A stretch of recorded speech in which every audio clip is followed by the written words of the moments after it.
Ang buhay nila sa kulungan. Pa-easy-easy lang po. Meron parang nagtitext. Tapos ang sound trip ko doon.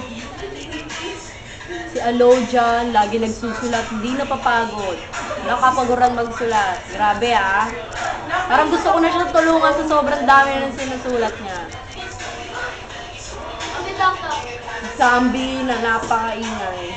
Puno-puno ng kaingayan sa buhay. Ako talaga yung namiram eh. Inis na inis ako dyan eh. Sana hindi nga malaman yun. Si Marian. Dating tahimik. Hintay-tahimik. Ngayon, daldal na. Kunwari lang pala. Nagbalat kuyo. Balat kuyo? Balat kayo? Balat kayo. Si Kay. Gusto na ako ng palakain. Si Kay, na nakikitawa lang. Lagi nakikitawa si Kay.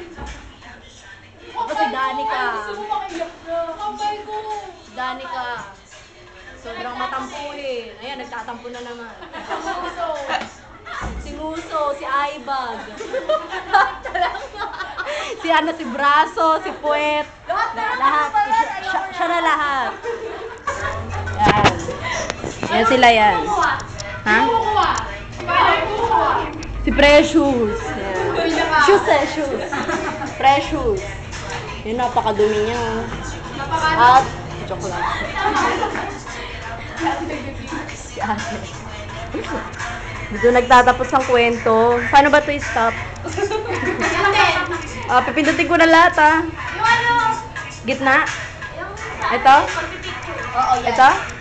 Ito? Oo, pag-picture din. Ito rin. Ano sabi? Ayan, may papahabol pa ako siya at Sambi. Napakayabang yan eh. Nakakainis.